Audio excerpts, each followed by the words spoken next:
All right, you know what time it is. It's time to read a book. Let's get back to it, guys. We are on Sun Tzu's The Art of War, translated by Thomas Cleary, and also commentary by me, Rashad Sketches. I'm liking this book so far, so we're gonna jump right back in. We just read chapter 5, Force. So go check that in the playlist, chapter 5, Force. And we are gonna jump into chapter 6, if I can find it. Chapter 6 is Emptiness and Fullness. So, that's the image we got. All right. So, those who are first on the battlefield and await opponents are at ease. Those who are last on the battlefield and head into battle get worn out. Therefore, good warriors cause others to come to them and not go to others. I'm stiff. You gotta come to me. You gotta come to me. I'm stiff. Good warriors cause others to come to them and do not go to others. Commentary. If you make opponents come to fight, then their force will always be empty. If you do not go to fight, then your force will always be full. This is the art of emptying others and filling yourself. Damn. What causes opponents to come of their own accord is the prospect of gain. What discourages opponents from coming is the prospect of harm. So when opponents are at ease, it is possible to tire them. When they are well fed, it is possible to starve them. When they are at rest, it is possible to move them. Commentary. You attack unexpectedly, causing opponents to become exhausted, just running for their lives. You burn their supplies and raze their fields, cutting off their supply routes. You appear at critical places and strike when they least expect it, making them have to go to the rescue. Appear where they cannot go. Head for where they least expect you. To travel hundreds of miles without fatigue, go over land where there are no people. Commentary. Striking at an open gap does not only mean where the opponent has no defense.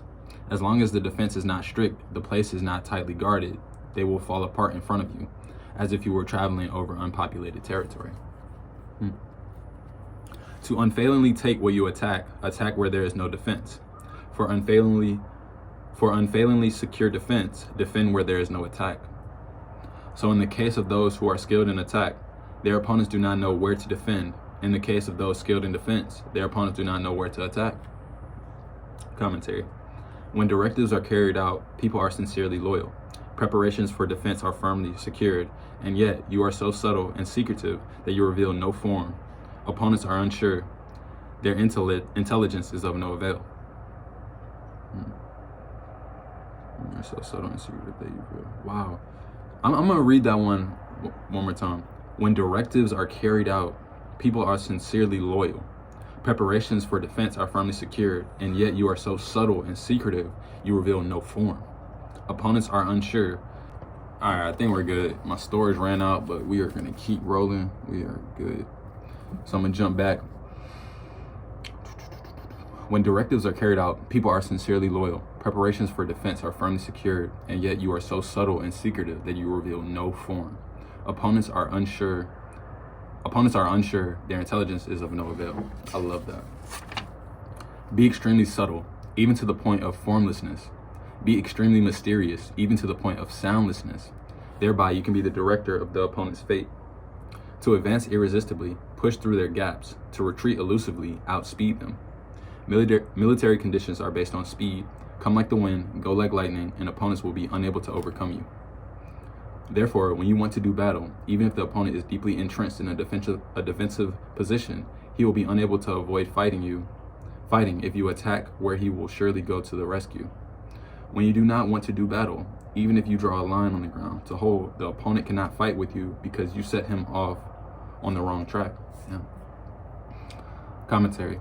This means that when opponents come to attack you, you do not fight with them, but rather set up a strategic change to confuse them and make them uncertain. Therefore, when you induce others to construct a formation while you yourself are formless, then you are Therefore, when you induce others to construct a formation while you yourself are formless, then you are concentrated while the opponent is divided. Damn. It's mind games, bro. Commentary. What is orthodox to you make opponents see as unorthodox. What is unorthodox to you, make them see as orthodox.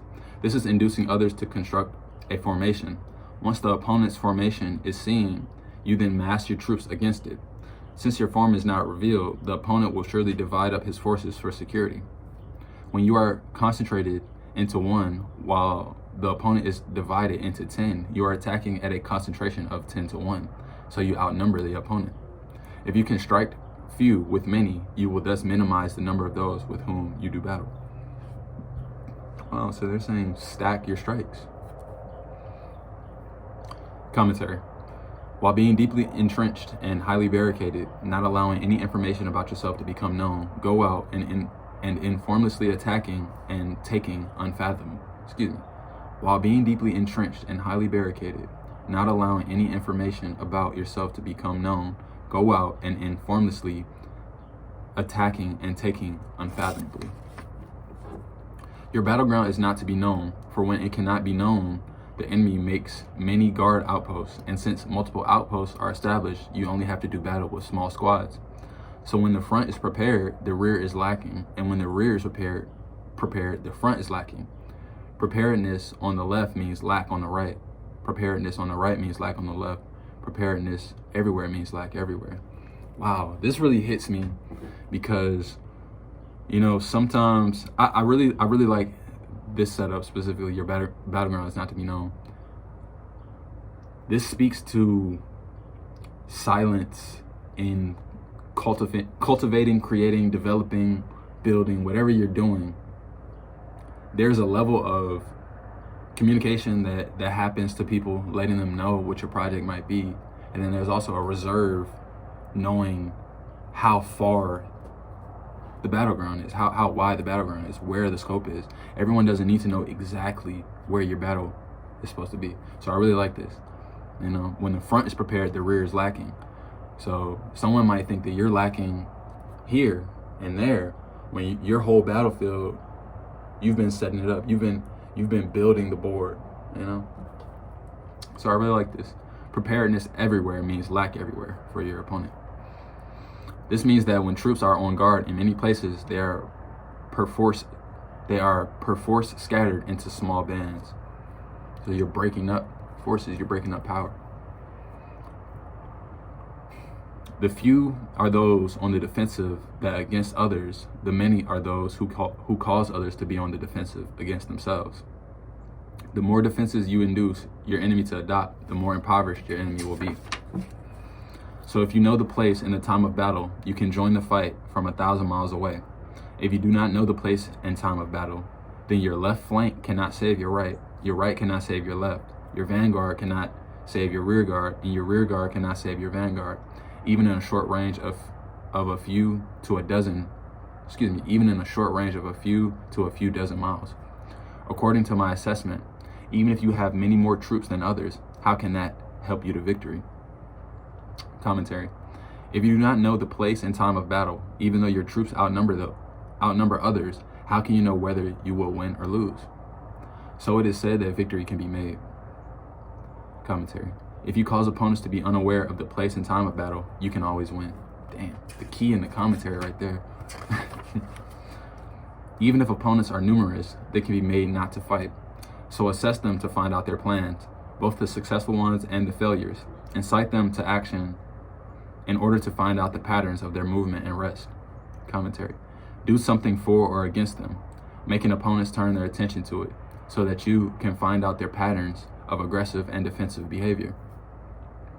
Induce them to adopt specific formations in order to know the ground of death and life. Induce them to adopt specific formations. Commentary. This means that you use many methods to confuse and disturb enemies to observe the forms of their response to you. After that, you deal with them accordingly so that you can know what sort of situations mean life and what sort of situations mean death. Wow. So it's really shit test. Shit test your enemies. Test them to find out, Test them to find out where they are sufficient and where they are lacking. Therefore, the consummation of forming an army is to arrive at formlessness. When you have no form, undercover espionage cannot find out anything. Intelligence cannot form a strategy. Once you have no perceptible form, you leave no traces to follow. So spies cannot find any chinks to see through, and those in charge of intelligence cannot put any plans into operation. Victory over multitudes by means of formation is unknowable to the multitudes. Everyone knows the form by which I am victorious, but no one knows the form by which I ensure victory. Wow. Therefore, victory in war is not repetitious, but adapts its form endlessly. Wow. Commentary. Determining changes as appropriate. Do not repeat former strategies to gain victory. Whatever formations opponents may adopt from the beginning, I can adapt to them to attain victory. Adaptability. Military formation is like water. The form of water is to avoid the high and go to the low. The form of a military force is to avoid the full and attack the empty. The flow of water is determined by the earth.